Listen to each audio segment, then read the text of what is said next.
Alaska, but I live here now. I'm Hef's girlfriend. I always knew I wanted to be in LA. My family would vacation down here once a year or so and go to Disneyland, and this is where I knew I wanted to live. I wanted to live where it was sunny and where things were going on and not someplace boring and wet and yucky. I was interested in coming up here mainly because it's a kind of an LA Hollywood landmark, still one of the cool ones that are left. You know, you can't go to the Brown Derby anymore or anything like that. So I was really excited to come here and see the parties, and I thought it was a once in a lifetime experience. And I was really excited to meet Hef, but when I first started coming up here, he was like dating 7 different girls, but I always kind of had a crush on him. And then probably like a year after the first time I came up here, I let him know I was interested, and I moved in like 2 days later. So that was pretty fast. In a way, it's flattering to be at the top of the heap and be his favorite when he has so many options, but on the other hand, nobody wants to share their boyfriend. And the 2 girls we have here now, I love, you know, Bridget and Kendra, and I want to have them here whether they were girlfriends or not, because they're so much fun, and I love having people around, and I love being surrounded by people. But, you know, even still, there's still kind of a feeling like, God, why do they have to be girlfriends, you know? Because, you know, nobody's in love with somebody who wants to share. That's not realistic.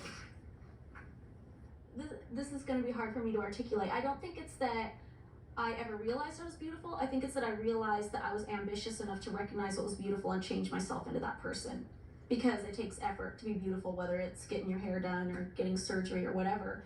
And I knew that if I wanted to be beautiful, I could. Well, you go out in public and people want to ask you the same 6 questions.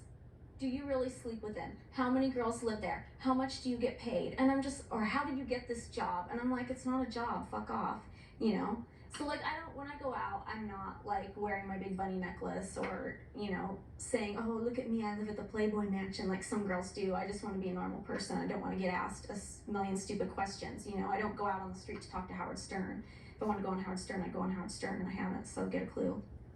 I just want to have a degree because people assume I'm dumb, so I figure I should probably have a degree. The only thing I regret is not finishing my college degree earlier, so I didn't have, you know, I wish I had that under the bag and wasn't still working on it, but I think it's more of a downside to being with Hef, is people think I'm just some gold digger who's here because I want to be a playmate or something, and they always want to know, oh, what are you going to do after? When are you leaving? How much do you get paid? And it's just like, God, you know, my whole life revolves around Hef and this, and so it's so irritating to be asked a question like that, you know, because those people don't know me.